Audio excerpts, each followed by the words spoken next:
सैफुल्लाहिल मसलूल का नाम याद रखे। वो एक सैफुल्लाहिल मसलूल खालिद इब्ने वलीद रज़ी अल्लाह ताला अन्हु, जानते हो 125 जंगों में शिरकत किया, एक जंग में भी शिकस्त नहीं खाई। और एक जंग का हाल ये था, किस चीज पर हम सब की तवज्जो होनी चाहिए, वो तवज्जो का मैदान जंग में शरीक है और लड़ते लड़ते उनका हाल ये था, वो खुद फरमाते हैं एक बालिश्त जगह भी मेरे जिस्म में ऐसी नहीं है जहां तीर ना चुभाओ, तलवार ना लगी हो, पूरे जिस्म में कोई एक जगह भी एक बालिश बराबर बाकी नहीं, हर जगह जख्म थे। लेकिन एक मैदान में कहते हैं कि अचानक उनके गर्दन पर तलवार आ गई, सामने कुफार व मुशरिकीन है, बड़े बड़े पहलवान तलवार सोते खड़े थे, आपका अमामा गिर गया, आपका अमामा गिर गया मैदान जंग में। मुझे बताओ जान बचाना चाहिए क्यों अमामा उठाना चाहिए? पहली तो अपनी गर्दन बचाई जाए, अपनी जिस्म को बचाया जाए, क्योंकि जान बचाना फर्ज है, जान बचाना फर्ज है। खालिद इब्ने वलीद सैफुल्लाहिल मसलूल, इस्लाम के अजीम सिपह सालार ने गर्दन नहीं देखी, वो अमामा उठाने ही चल पड़े और उठाया, बड़े आराम से सुकून से उठा करके पहनने लगे। और जिन्होंने तलवारें उठाई थी वो सख्ते में रह गए। एक छोटा फौजी भी ये गलती नहीं कर सकता, सिपह सालार इतनी बड़ी गलती कैसे कर सकता है? लोगों ने हाथ तलवार उनके नीचे आ गए। उसके बाद जालिमों ने, दुश्मनों ने पूछा खालिद इब्ने वलीद तुम्हारा ही नाम है? कहा तुम ही सिपह सालार हो, लेकिन ऐसी गलती कैसे कर सकते हो जब तुम्हारी गर्दन पर तलवार लटक रही हो और तुम अमामा उठाने के लिए निकल पड़े हो, पगड़ी बचा रहे हो कि गर्दन बचाना चाहिए?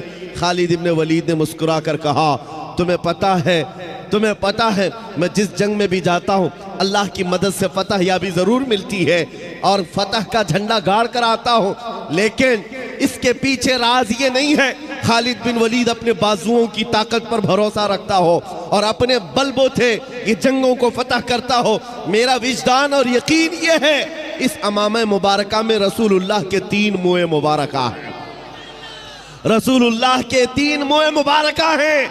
और मेरा यकीन यही है जब तक ये सर पर होते हैं अल्लाह मेरे लिए मैदान आसान कर देता है। निस्बत मुस्तफ़ा पर उन्हें फख्र था, उसी निस्बत पर वो फतह याब हुआ करते थे। ये सहाबा की बातें अर्ज कर रहा हूँ। आपको पता है एक मर्तबा ईसाइयों ने आपको चैलेंज कर दिया था कि अगर तुम्हारा दीन सच्चा है तो आओ खालिद बिन वलीद, हम और तुम सामने बैठते हैं मुबाहिला। अगर दीन तुम्हारा सच्चा है तो जहर की एक शीशी लाई ईसाइयों ने, कहा कि इसको दोनों लोग पिएंगे, जो बच गया उसका दीन सच्चा है। और ये झूठे लोग इस तरह से कभी आगे आ भी नहीं सकते, चैलेंज तो कर लेंगे लेकिन आ नहीं सकते।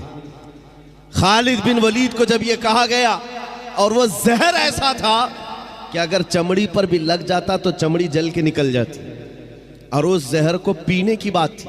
सामने बड़े बड़े पादरी बैठे हुए थे, उन्होंने सोचा था कि डींग मार लेंगे, लेकिन उन्हें पता नहीं है मोहम्मद अरबी का शेर है, नबी करीम सल्लल्लाहु अलैहि वसल्लम के गुलाम हैं। ये जिस तरफ निकल गए तूफान और आंधियों ने भी रुख मोड़ लिया है, समंदरों ने रास्ते दे दिए हैं, दो नीम इनकी ठोकर से दहरिया व सहरा। ये इकबाल ने कहा था पहाड़ उनकी हैबत से राई, सिमट कर पहाड़ उनकी हैबत से राई।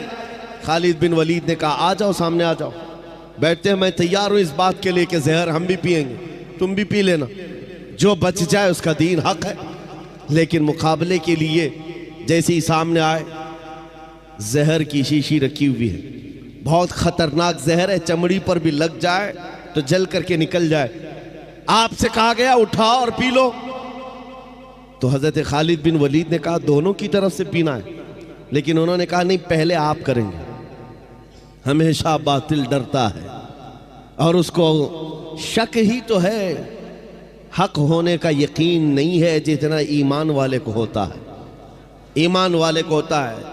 मुझे कुछ लोगों ने कहा था आपने आग में कूदने की बात की है, गुस्ताखे रसूल के खिलाफ। आग का काम है जलाना, तासीर है, कैसे होगा? मैंने कहा ये मैंने अपनी ताकत के बलबूते नहीं कहा, रसूलुल्लाह की इज्जत के बल। मुझे इतना यकीन है, तकबीर, नारे नारे रिसालत, तहफ्फुज़े नामे रिसालत, तहफ्फुज़े नामूसे रिसालत। मुझे इतना यकीन है आग का काम है जलाना, वो जलाएगी, हर एक को जलाएगी, लेकिन ये भी मेरा अकीदा है कि जब तक रब की मंशा ना होगी दुनिया की कोई आग असर भी ना कर सके। ये भी मेरा ईमान है, अल्लाह अगर चाहे। इसलिए कि सरकार गरीब नवाज को भी ये चैलेंज किया गया था। आपको एक पुजारी ने कहा था, वो आग जलाए बैठा था, गरीब नवाज ने कहा कि जरा इसमें हाथ डाल दो, जिसकी इबादत करते हो ये तो तुम्हारा खुदा है। उसने कहा इसमें हाथ कैसे डालेंगे, ये तो जलाएगी। कहा जिसकी इबादत करते हो वो खुद तुमको जलाएगी। कितने सालों से इबादत कर रहे हो? कहा मेरे बाप दादा सब इसी की इबादत करते आए, हम इस आग को बुझने नहीं देते। कहा फिर हाथ डालो। उस पुजारी ने कहा कैसी बेवकूफ़ी की बातें हैं, आग का काम है जलाना, ये मंतिक के साथ हमारे साथ खेल ना करो, हमें गुमराह ना करो, क्या तुम डाल सकते हो? सरकार गरीब नवाज ने कहा मैं तो इसकी इबादत नहीं करता, लेकिन जिसकी पैदा की हुई उसकी इबादत करता। आग का मालिक अल्लाह है। तो उसने कहा तो चलो ठीक है, तुम ही डाल दो, तुम ही डाल दो। सरकार गरीब नवाज ने हाथ नहीं डाला। बहुत बड़ी आग लगी हुई थी, बड़ी आग है जिसकी पूजा हो रही थी। उस पंडित की गोद में एक छोटा सा बच्चा था, साल भर का, 1.5 साल का। उसकी गोद से बच्चे को ले लिया और आग में चले गए, अंदर चले गए। अब ये चीख पुकार करने लगा कि ये दुर्वेश आया, खुद भी जल गया, मेरे बच्चे को भी ले गया। और इतना हल्ला किया कि अंदर से वो नजर नहीं आ रहे थे। लोग जमा होने लग गए, आसपास के सब जमा हो गए और सबको ये हैरत थी कि ये जलकर राख हो जाए, आग को बुझाएंगे तब ये मिलेंगे। काफी देर हो गई, मजमा जब इकट्ठा हुआ, कई पुजारी आए। सरकार गरीब नवाज अपना दामन झाड़ते हुए आग से बाहर तशरीफ ला रहे हैं। बच्चा भी गोद में मौजूद है, सही सलामत है। उसने छीन करके अपने बच्चे को लिया, जगह जगह पकड़ कर देखा, पेशानी भी ठंडी है, कपड़े भी ठंडे हैं, कोई गर्मी का असर नहीं है। मेरे अजीजों, गरीब नवाज तो अल्लाह के वली हैं, उन्हें आग नहीं जलाई। बात तो समझ में आती, बच्चा पुजारी का था, ये क्यों नहीं जला? मुफस्सिरीन कहते हैं, तारीखदान कहते हैं, देखना यह है हाथ में किसके था बच्चा। इसीलिए हम कहते हैं ख्वाजा का दामन, गौस का दामन, अरे जहां हाथ लग जाए उस पर आग नहीं लगती। मैं आपसे ये बात कर रहा हूं, हमसे भी कहा गया था ये कैसी बातें हैं, बड़े बड़े दावे हैं। हमने यही कहा हमारा दावा नहीं है, ये रसूलुल्लाह की इज्जत की बात है, ये नबी पाक की हुर्मत की बात है। आओ मैं सैयदना खालिद बिन वलीद की बात को मुकम्मल करूंगा। आप हज़रत को जगह दे दीजिए।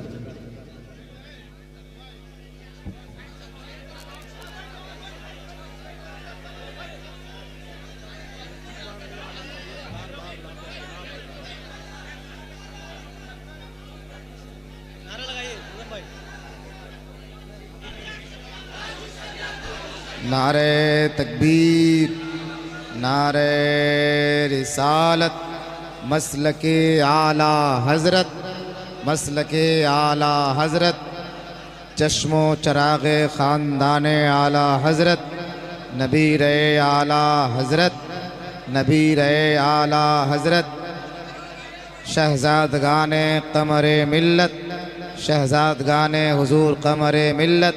नारे तकबीर, नारे रिसालत। जो जहाँ है वहीं बैठ जाइए हज़रत। बहुत अच्छी गुफ्तगू हो रही है, हज़रत बहुत मोहब्बत के साथ गुफ्तगू कर रहे हैं, आप हज़रत समाअत फरमाएं।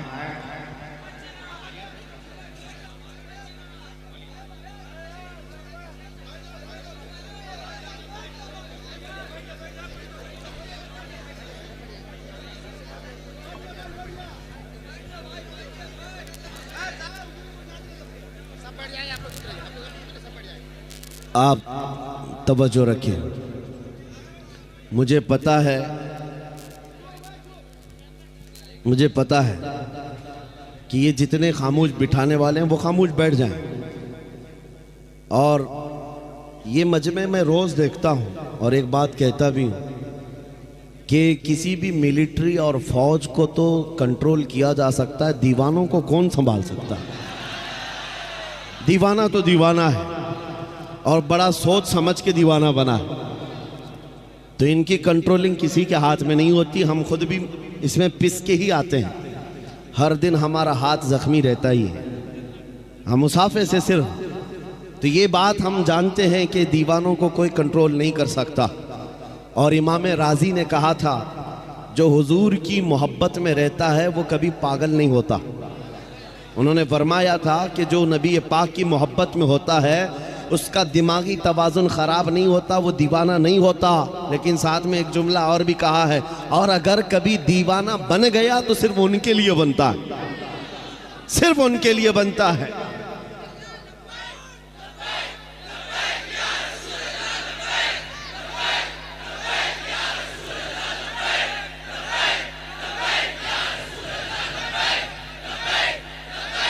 तवज्जो, अल्लाह करीम ये जज्बे सलामत रखे।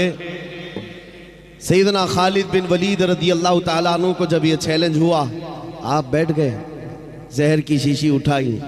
उस जहर की बात कर रहा हूँ जो चमड़ी पर लग जाए तो चमड़ी जल जाए। आपने उठाया और बिस्मिल्लाह पढ़ा और पूरी पी गए, पूरा जहर पी लिया। ये मामूली बात नहीं है, अंतड़ियाँ कट जाती, हलक जल जाता, जुबान कट के गिरती, लेकिन कुछ नहीं हुआ। ईसाई गौर से देखते रहे, कुछ तो बगलें झांकते हुए कहने लगे जादू है, जादू है, जादू है। कुछ को ये लगा जादू है। आपने शीशी तो पी ली, उसके बाद कहा अब तुम्हारी बारी है। कहा नहीं, ये जादू हुआ है, शौबदाबाजी है। कहा कि अगर हिम्मत नहीं है, उन्होंने कहा कि शायद इस जहर के अंदर कुछ और तुमने कर दिया होगा, इसका असर खत्म हो गया होगा, वरना ये जहर तो लोगों को जला देता है।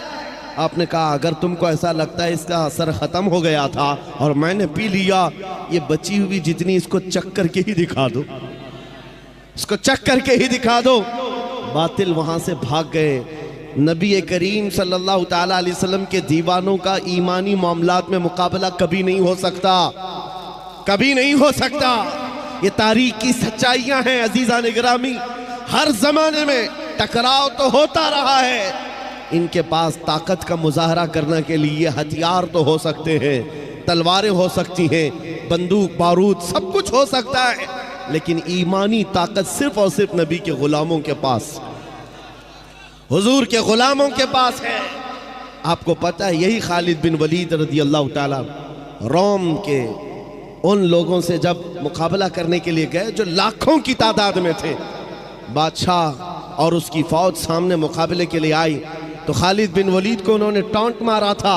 कहा मदीने के निकले हुए ये सहरा नशीन, ये बादिया नशीन, जिनके कपड़ों में पैबंद लगे, पैरों में चप्पल नहीं, खजूर की घुटली पर पूरा दिन गुजारते हैं, ये रूमियों का मुकाबला करने के लिए आए।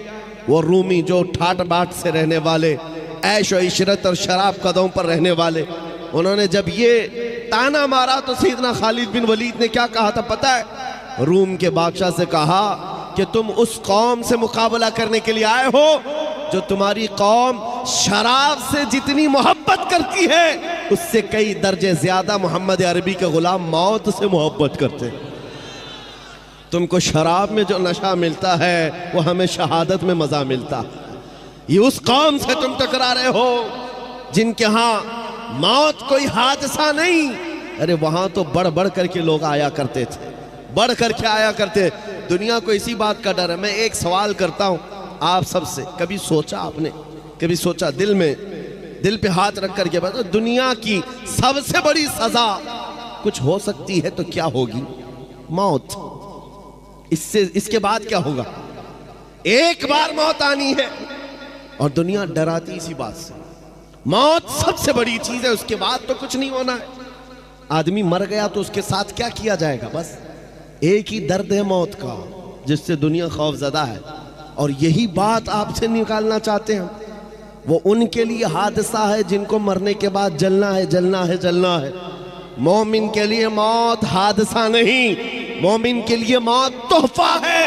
इधर आंखें बंद हुई, उधर मुस्तफा की जियारत। सामईन हजरात, ये प्रोग्राम आप सुन्नी जंक्शन की जानिब से समाअत कर रहे हैं।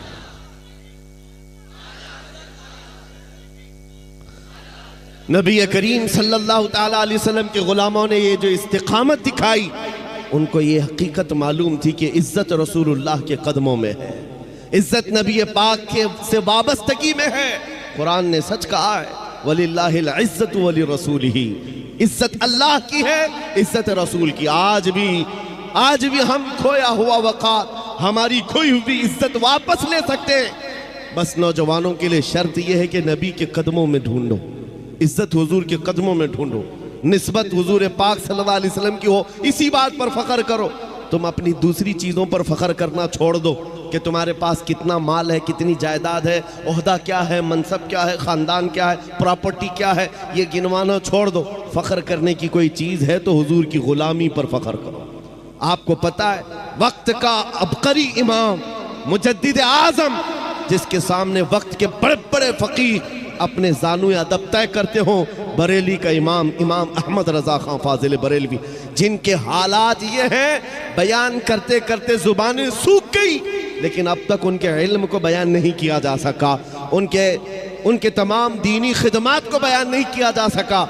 एक आलिम दीन है जिसे अल्लाह ने 70 के करीब उलूम व फ़नून दिए हैं, जो एक मरतबा लिखने पर बैठ जाए तो वो कुरान पाक का तर्जुमा लिखे, फतावा रज़विया जैसा अजीम शाहकार दे दे, 1000 से ज़्यादा किताबें पेश कर दे, हदायक़ बख्शिश जैसा दीवान दे दे, जिसकी एक नात पढ़ने के बाद मुर्दा दिल भी जिंदा होते नजर आ जाएं। ये सारे कमालात जिस इमाम के पास हैं, इल्म का हाल तो ये है कि वो कोहे हिमालय नहीं, वो ऐसा मीनार है जिसको देखने के लिए अच्छे अच्छों की टोपियां गिर जाए। उस इमाम की बात कर रहा हूँ, इमाम अहमद रज़ा खां। सिर्फ इल्म नहीं, तकवा भी है, तहारत भी है, और फ़िक़ह भी है, हदीस का इल्म भी है। अल्लाह ने हर चीज़ से नवाजा है, और दुनियावी चीज़ों में भी कम नहीं। बड़े ज़मींदार भी हैं, कोई गरीब घर से नहीं, बड़े ज़मींदार, पूरा का पूरा गांव आपकी मिल्कियत में आया करता है। और बच्चों से भी अल्लाह ने नवाजा है, ऐसे बच्चे जिसको फ़ख्र करने के लिए क्या नहीं है। एक बेटा मुफ्ती आज़म है तो दूसरा हुज्जतुल इस्लाम है। वो वक्त के औलिया बेटे हैं, और बाप दादा भी कम नहीं है। सारी निस्बतें जिसके पास है, फ़ख्र करने के लिए क्या कम नहीं है। मेरा बाप नकी अली खां, मेरा दादा रज़ा अली खां, मेरा बेटा मुफ्ती आज़म, मेरा बेटा हुज्जतुल इस्लाम। आला हज़रत ये कह सकते, और मेरे इल्मी काम ये है, फतावा रज़विया तुम्हें दे रहा हूँ, और मेरे नातिया दीवान हदायत बख्शी दे रहा हूँ, कुरान का तर्जुमा कंजुल ईमान दे रहा हूँ। ये सारी बातें आला हज़रत ने कहीं नहीं कही, कहीं नहीं दिखा सकोगे। इन सारी बातों पर उस इमाम ने फ़ख्र किया है। फ़ख्र किया है तो किस बात पर? ये कहता है बरेली का इमाम, उस गली का गदा हूँ मैं जिसमें, उस गली का गदा हूँ मैं जिसमें मांगते ताजदार फिरते हैं।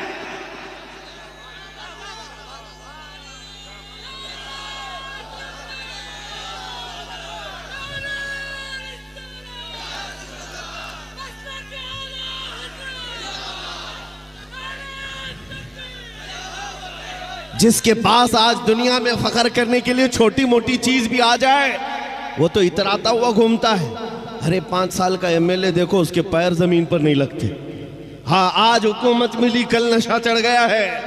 ये सारे हालात हमने आज देखे हैं। और जिसके पास इतनी सारी निस्बतें हों, उस इमाम की बात कर रहा हूं, अब करी अपने वक्त का, और अब भी फनान, अब भी मजमों में से गायब नहीं है, बल्कि आज भी आला हज़रत का नाम हमारे जलसों की जान है, हमारे जलसों की जान है।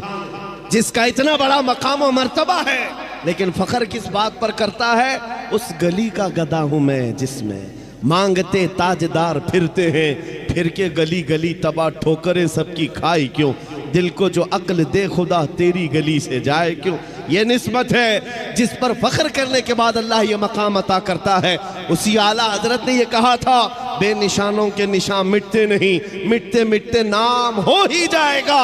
आज हम देख रहे हैं चर्चा आला हज़रत का है, जगह जगह पर। किस बात के लिए चर्चा है? बंगाल में जाओ, बिहार में जाओ, गुजरात में जाओ, राजस्थान में जाओ, ये तो हिंदुस्तान के मकामात हैं। अरब के मिस्र में भी मैंने देखा मुस्तफ़ा जाने रहमत पढ़ते हुए लोगों को।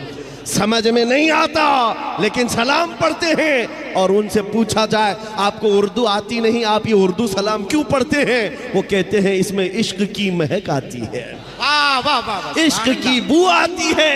खुशबू आती है। अज़ीज़ान गिरामी, मुल्के सुखन की शाही तुमको रजा मुसल्लम, जिस समत आ गए हो सिक्के बिठा दिए हैं। हमने आला हजरत को पढ़ा और देखा, चप्पे छप्पे में इनका जिक्र किस बात के लिए है। आज ऐ सुन्नियों बताओ, बार बार तुम नारा लगाते हो इश्क मोहब्बत, इश्क मोहब्बत, आला हजरत, आला हजरत। तुम में से किसने आला हजरत को देखा है? कौन ज़माना पाया है? किसी को नहीं पता। लेकिन दिलों पर राज अभी भी चल रहा है, दिलों पर हुकूमत अभी चल रही है। वजह यह है कि उनको हम एहसास के साथ याद करते हैं, इकराम के साथ याद करते हैं, तो इसलिए नहीं है कि वो पठान कबीले से थे, बड़े ज़मींदार थे, बहुत बड़े आलिम थे। नहीं, इस बात के लिए दुनिया हर गली कूचे से याद करती है, डाल दी कल्ब में अज़मत है मुस्तफ़ा, सैयदी आला हजरत पे लाखों सलाम। यही एक बात है जो इंसान को जिंदा कर जाती है, जिंदा कर जाती है। बंगाल की इन खाड़ियों में कभी आने का हमने सोचा ही नहीं। मेरा इलाका और आपका इलाका बहुत अपोजिट है। मैं जुनूब हिंद से ताल्लुक़ रखता हूँ। हम बहुत दूर दराज से सफ़र करके यहाँ आए। उमूमन पहले ये होता कि आपके बंगाल से, बिहार से, यूपी से बड़े बड़े खुतबा उलमा हमारे यहाँ आया करते। कर्नाटक से यहाँ कोई आ रहा है, ये मैंने अपने हिसाब में देखा है। लेकिन इस बात के लिए भी मैं कहता हूँ, यह हमारा कोई फ़न नहीं, ये कोई हमारा फ़न या हमारा इल्म हमें यहाँ नहीं लाया है। आपके दरमियान इज्जतों के साथ जो मुझे नवाजा गया, वो भी सिर्फ बात इतनी ही है, जब तक के मदीने से इशारे नहीं होते, रोशन मेरी किस्मत के सितारे नहीं होते। जब तक बिके न थे तो कोई पूछता न था, या रसूल अल्लाह तुमने खरीद कर हमें अनमोल कर दिया।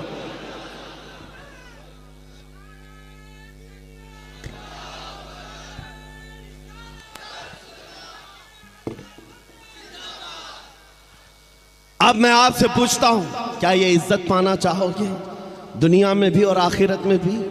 कौन नहीं चाहता इज्जत पाना? हर कोई चाहता है। इज्जत चाहते हो, बुलंदी चाहते हो, अपना नाम हमेशा के लिए इस दुनिया में रकम करना चाहते हो, तो सिर्फ मेरा मैसेज इतना सुन करके जाओ, बेदाम ही बिक जाइए बाजार नबी में, बेदाम ही बिक जाइए बाजार नबी में। इस शान के सौदे में खसारे नहीं होते। जो हुजूर के बारगाह में अपने आप को वक्फ किया, कभी खसारे में नहीं गया है, कभी खसारे में नहीं गया है। हमने देखा है हबशा के बिलाल, अगरचे गुलामी किसी और के पास थी उनकी, लेकिन जब आज़ाद होकर मेरे मुस्तफ़ा के कदमों में आए तो रसूलुल्लाह ने काबे की छत पर पहुंचा दिया। और ऐसा जिंदा है, आज हर बच्चा जानता है बिलाल हबशी का नाम। कौन नहीं जानता है? इज्जत के साथ जिक्र आता है। और फिर मैं साथ में ये भी बता दूं, वो हबशी थे और हबशा के रहने वाले निहायत काले रंग के होते हैं। आपने देखा होगा हबशा के रहने वाले, लेकिन कसम खुदा की कभी आज तक दिल में ये बात आई कि काले थे तो उनकी इज्जत नहीं थी? मुआज़ल्लाह रब्बिल आलमीन, कभी नहीं। बल्कि चांद भी उनकी खूबसूरती पर रश्क करता होगा। और आज करोड़ों मुसलमानों को बिलाल की भी एक झलक नजर आ जाए तो अपनी जान देने को तैयार होंगे। सच बात है या नहीं? क्यों? अब रंग नहीं देखा जाता, अब सिर्फ निस्बत देखी जाती है। हुजूर से जो वाबस्ता हो गया, फिर उसकी इज्जतों के क्या कहने। इसीलिए शायर ने कहा था, एक अरब ने आदमी का बोलबाला कर दिया, खाक के जर्रों को हमदोश सुरैया कर दिया। खुद न थे जो राह पर औरों के हादी बन गए, क्या नजर थी जिसने मुर्दों को मसीहा कर दिया। इज्जत चाहते हो तो सिर्फ यही बात है नबी करीम सल्लल्लाहु ताला अलैहि वसल्लम की। और एक जुमला ये भी सुन करके जाओ, हम उनकी बात क्यों ना करें हुजूर की। सुन्नियों, तुम्हारा अकीदा ये है या नहीं? मैं पूछता हूँ, तुम्हारा ये मानना है या नहीं? जो मुर्शिद गिरामी हुजूर ताजुल शरिया रहमतुल्लाह अलैह ने अपने कलाम में फरमाया था, जहां में उनकी चलती है। शेर सुना है आपने? जहां में उनकी चलती है, वो दम में क्या से क्या कर दे, जमीन को आसमां कर दे, सुरैया को सरा कर दे। ये हुजूर ताजुल शरिया ने फरमाया था, जहां में उनकी। ठंडे हो गए अभी आप? कलकत्ता वाले ठंडे कभी नहीं होते। मैंने आपसे कहा है कि अंदर का टेम्परेचर वही बरकरार रखो। जहां में उनकी, किसकी? मदीने के ताजदार की, हुजूर की चलती। अब आओ दुनिया में, दुनिया में हमने देखा है कि यहाँ पर जिसकी चलती है हुकूमत, सब उसकी बोलते हैं, बल्कि जीत कर किसी भी पार्टी से आए, सत्ता किसी के पास है तो पार्टी बदल के बेचारा इधर आ जाता है, बिक जाता है। अभी देखना, अभी इलेक्शन हुए होंगे, इधर के उधर घोड़े बेचे जाएंगे, खरीदे जाएंगे। आपको पता है, जिसके हाथ में हुकूमत आती है, बहुत सारे बड़े बड़े लोग बिक करके उधर चले जाते हैं। क्यों? उनसे पूछा जाए तो ये कहते भी हैं कि भाई हुकूमत इनकी है, सत्ता इनकी है, साथ में रहेंगे तो काम भी बनेगा, अपना काम भी बनेगा, कुछ फंड भी मिल जाएगा, दूसरों का काम भी होगा। उनके पास तर्क ये हैं, दलीलें ये हैं। इसलिए मैं कहता हूँ, ऐ नादानो, जब ये दुनिया का दस्तूर है कि जिसके पास सत्ता हो, हुकूमत हो, तुम सब कुछ छोड़ करके ज़मीर भी बेच करके उनके साथ चले जाते हो, तो फिर सुन्नियों का ये मामूल होना चाहिए जहां में उनकी चलती है। हम हुजूर के दरबार के गुलाम क्यों ना बन जाए, इसलिए कि इधर आ जाए, अपना भी बन जाए, आखिरत भी बन जाए, दुनिया भी ठीक हो जाए, उक़बा भी ठीक हो जाए। हुजूर की जब चलती है तो उस हुकूमत के साथ क्यों ना हो। इसी को आला हजरत ने कहा था, आज ले उनकी पनाह, आज मदद मांग उनसे, कल न मानेंगे क़यामत में अगर मान गया। हुजूर पाक सल्लल्लाहु ताला अलैहि वसल्लम की हुकूमत यहाँ भी है और क़यामत के दिन भी देखना है उनकी शहंशाही को। इसलिए जहाँ में उनकी चलती है तो आ जाओ सुन्नियों, किसी की जय विजय क्यों पुकारें, क्या गरज हमको, हमें काफ़ी है सैयद अपना नारा या रसूल अल्लाह।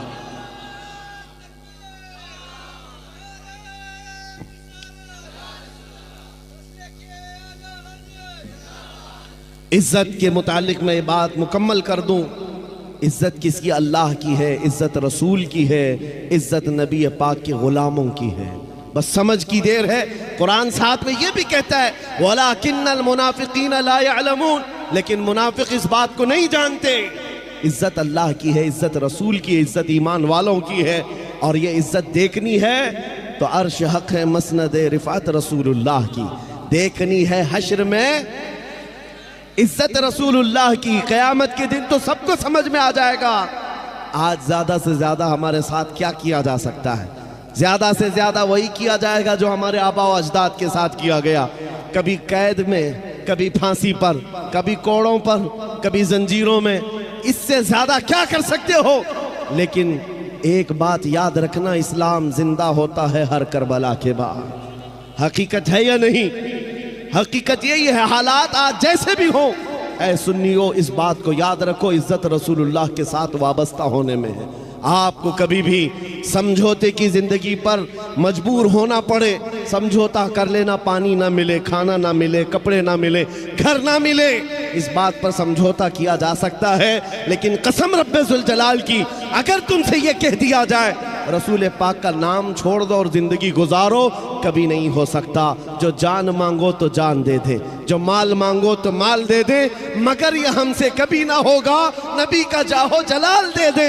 इस अजमत के साथ, इस निस्बत के साथ जो ज़िंदगी गुजारता है, मौला उसको सलामत रखता है। आओ उन कुत्तों से पूछो तुम्हारे नाम कहाँ चले गए, जो गुस्ताखियाँ करते थे, जो बैठकर भौंकते थे। वो अपने ज़माने में थोड़े दिनों के लिए शोहरत बटोर सकते हैं, लेकिन नाम जिंदा कभी नहीं रहेगा। अबू जहल, उतबा, शैबा ने भी हुजूर को गालियाँ दी थी। किसको याद है वो गालियाँ? याद है किसी को? पूरी दुनिया में से पूछ कर क्या आओ, पता नहीं क्या गालियां देते। हाँ, इतना मालूम है गुस्ताख थे, गुस्ताख थे। गालियां क्या देते किसी को नहीं याद है। इस तरह हर जमाने में आए हुजूर के खिलाफ भौंकने वाले और गालियां देकर चले गए, उनका निशान खत्म हुआ, ना उनका कलाम बाकी रहा, ना नाम बाकी रहा। लेकिन जो हसन बिन साबित ने रसूलुल्लाह की बारगाह में कहा था, वो आज तक महफूज है। क्या कहा था? व अहसनु मिन कलम तरक़त्तु आइनी व अजमलु मिन कलम तलिदिन निसाओ।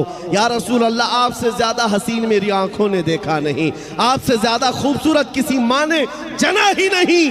उन्होंने जो हुजूर की बारगाह में कहा था, मौला ने उनका कलाम भी जिंदा रखा, उनका नाम भी जिंदा रखा। 700 साल के बाद हुजूर की वफात के शरफुद्दीन बूसीरी मिस्र के रहने वाले अजीम बुजुर्ग हैं। लकवा हो गया, फालिज हो गया, तो आपने कलम उठाया और हुजूर की शान में लिखना शुरू किया। हुवल हबीबुल्लज़ी तुरजा शफ़ाअतुहु लिकुल्लि हौलिन मिनल अहवालि मुक़तहिम मुहम्मदुन सय्यिदुल कौनैनि वस्सक़लैनि वल फ़रीक़ैनि मिन अरबिन व मिन अजमी या अकरमल ख़ल्क़ि माली मन अलूज़ु बिही सिवाका इंद हुलूलिल हादिसिल अममी वलन यदीक़ रसूलल्लाहि जाहु कभी इदल करीम तजल्ला बिस्मि मुंतक़िमी फ़इन्न मिन जूदिका दुनिया व दर्रतहा व मिन उलूमिका इल्मल लौहि वल क़लमी या नफ्सु ला तक़नती मिन ज़ल्लतिन अज़ुमत इन्नल कबाइर फ़िल ग़ुफ़रानि कल्लममी लअल्ल रहमत रब्बी हीना यक़सिमुहा तअती अला हसबिल इस्यानि फ़िल क़िसमी या रब्बी वजअल रजाई गैर मुनअकिसिन लदैका वजअल हिसाबी गैर मुनख़रिमी वल्तुफ़ बिअब्दिका फ़िद दारैन इन्न लहू सब्रन मता तदउहुल अहवालु यनहज़िमी व अदल लिसुहबि सलातिन मिनका दाइमतिन अला नबी बिमुनहल्लिन व मुनसजिमी थुम्मा रिज़ा अन अबी बकर व अन उमर व अन अली व अन उस्मान ज़िल करमी या रब्बी बिल मुस्तफ़ा बल्लिग़ मक़ासिदना वग़फ़िर लना मा मज़ा या वासिअल करमी मौलाय सल्लि व सल्लिम दाइमन अबदा अला हबीबिका खैरिल खल्क़ि कुल्लिहिम। शरफुद्दीन बूसीरी ने फालिज की बीमारी में याद किया था। देर किस बात की, उसी रात मेरे आका ख्वाब में तशरीफ लाए, जिस्म पर हाथ फेरा और चादर भी दे दी, कहा उठो। दूसरे दिन शरफुद्दीन बूसीरी कहते हैं सुबह उठा तो ना हाथ में लकवा है ना पैर में लकवा है, पैरालाइज हुआ था। सुबह उठते हैं तो कहते हैं कुछ भी नहीं, सही सलामत। और आका ने जो रात में चादर दी थी वो भी गोद में पड़ी हुई थी और घर में हसीन खुशबुएं आ रही थी। मैं एक बात कहता हूँ, ये वाक़या तो लोगों को याद है, लेकिन ये बताता हूँ आज भी बूसीरी का कलाम जिंदा। पढ़ते हो कि नहीं, मौलाया सल्ली व सल्लिम दाइमन अबदा। 700 साल पहले कहा हुआ कलाम आज भी जिंदा है। क्यों जिंदा है? गुस्ताख मर जाते हैं, नबी के आशिक जिंदा रह जाते हैं। हमेशा हुजूर के सदक़े में जिन्होंने इज्जत पाई है वो जिंदा रह जाते हैं। अभी आज के दौर में जिन कुत्तों ने हुजूर की शान में गुस्ताखियाँ की हैं, हो सकता है आपको मालूम होगा, आपके बच्चों को वो भी याद नहीं रहेगा। उनको पूछो कोई था तो उनको याद भी नहीं रहेगा, लेकिन उन आने वाले बच्चों के बच्चों के बच्चों को भी पूछो आला हजरत किसका नाम है, वो मचल के कहेगा। देखा नहीं होगा लेकिन मचल के कहेगा आला हजरत वही हैं जो बरेली के शाह हैं, जिन्होंने हजारों दिलों में इश्क़ मुस्तफ़ा डाल दी। ये सिलसिला कायम रहने वाला है। दुनिया गुस्ताखों को भुला देगी, आशिकों को याद रखेगी। हुजूर पाक की मोहब्बत में जितने इज्जत कमाई है, अल्लाह उसका नाम जिंदा रखता है। आज पूरी दुनिया में आला हजरत के चर्चे हुजूर की इश्क और उनके मोहब्बत की वजह से। इकबाल को लोग क्यों याद करते हैं? इकबाल के कैसे हालात थे, मुझे उससे कोई सरोकार नहीं, लेकिन दुनिया आज इकबाल का जिक्र करती है तो इसलिए कि उसके सारे अमाल एक तरफ, उसके सारे कलाम एक तरफ, उसकी सारी गज़लें एक तरफ, लेकिन एक बात जो उसने कही वो दिल को छू गया। कलाम क्या था कि मोहम्मद से वफा तूने तो हम तेरे हैं, ये जहां चीज है क्या लौहो कलम तेरे हैं। इस शेर ने इकबाल को जिंदा कर दिया, इकबाल को जिंदा कर दिया। और बारगाह मुस्तफ़ा में जब कहा था तो क्या कहा था नबी करीम सल्लल्लाहु अलैहि वसल्लम के लिए? मोहम्मद की मोहब्बत दीन हक की शर्त अव्वल है, इसी में हो अगर खामी तो सब कुछ नामुकम्मल है। ये वो बातें हैं जो इंसान को जिंदा कर जाती हैं। आप भी इन्हीं कलमात से जिंदा रह सकते हो। उनका जिक्र करो, हर दिल पे राज करो, उनकी बात करो, हर दिल पे राज करो। ये जुमला है, ये सिर्फ हवा का जुमला नहीं, असली हकीकत का जुमला है। और इंशाअल्लाह अज़ीज़ ये देखना आप लब्बैक का जो नारा गूंज रहा है, जगह जगह से हमने देखा, छोटा बच्चा हो कि बूढ़ा हो कि जवान, हुजूर के इश्क में अब लब्बैक पुकारने लग गया। और ये नारा ऐसा है, ऐसा नारा है कि इस नारे सामईन हज़रात, ये प्रोग्राम आप बहुत सारे लोगों सुन्नी को जंक्शन की जानिब से समाअत कर रहे हैं। उनको पता नहीं है, वो तर्जुमा नहीं जानते हैं। उनको पुकार करके कहो जो लब्बैक के नारे से उलझ रहे हो, उनको लगता है ये पाकिस्तान का नारा है, वहाँ से आया हुआ, यहाँ से आया हुआ नारा नहीं, ये हर मोमिन का नारा है। और मैं उनसे कहता हूँ हम तुम्हारे बाप को नहीं पुकार रहे, अल्लाह के नबी को पुकार रहे हैं। ताजदार मदीना की बारगाह में जब मोमिन ये कहने लग जाए ऐ अल्लाह के रसूल मैं हाजिर हूँ, लब्बैक या रसूल अल्लाह का मतलब यही होता है ऐ अल्लाह के रसूल मैं हाजिर हूँ। ये कहते कहते एक दिन ऐसा आ ही जाएगा जब नबी पाक के दरबार में यह हाजिर हो ही जाएगा, हो ही जाएगा, वो वक्त आएगा। इसलिए ऐ सुन्नियों ये चीज़ भी जिंदा रहेगी, इसलिए कि तुम्हें जो रमक और दमक दी गई है वो नबी के सदक़े में दी गई। सुन्नियों को ये बात समझाने की ज़रूरत नहीं है, हमारे पास जो कुछ भी है वो किसका सदका है? रसूल पाक का सदका है। वो जो न थे तो और वो जो ना हो तो सबको पता है, वो जो ना हो तो अब ज़िंदगी ऐसी गुजारनी है, ज़िंदगी में हुजूर का नाम नहीं है, वो जो ना हो तो हमारी नमाजों में भी वो ना हो तो, अजानों में भी वो जो ना हो तो, अजान कंप्लीट होगी हुजूर का नाम छोड़कर, नमाज हुजूर को सलाम किए बगैर कंप्लीट होगी। हमारे घरों में भी वो जो ना हो तो, हमारे नाम में वो जो ना हो तो, हत्ता कि हमारी कब्र में भी वो जो ना हो तो फरिश्ते वहीं आकर के पकड़ेंगे। बहुत सारे लोग सवालात के बारे में समझते हैं, ये पूछा जाएगा तेरा रब कौन है, तेरा दीन क्या है। तीसरा सवाल क्या है, हुजूर को दिखाकर पूछेंगे इनके बारे में क्या कहता था। हाँ वहीं आकर के रुकना है, मुनाफिक वहीं अटकेगा, वो कह देगा मेरा रब अल्लाह है, मेरा दीन इस्लाम है, और इनके बारे में अरे सलाम भी नहीं पढ़ता था, जानता ही नहीं था।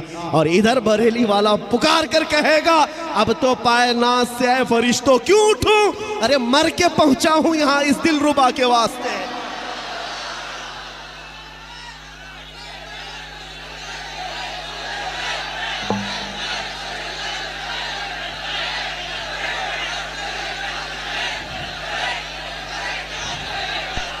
मर के पहुंचा हूं यहां इस दिलरुबा के वास्ते, कब्र में भी वो जो ना हो तो। और आओ क़यामत का मैदान है, वहां तो सारे नबी हैं, आदम अलैहिस्सलाम से लेकर ईसा अलैहिस्सलाम तक बड़े बड़े नबी हैं, लेकिन फिर भी हम कहेंगे मैदान महशर में भी वो जो ना हो तो, इसलिए कि शफाअत का सहरा नबी के सर सजाया जाएगा। जब तक वो सिफारिश न करें किसी का हिसाब किताब शुरू भी नहीं होगा।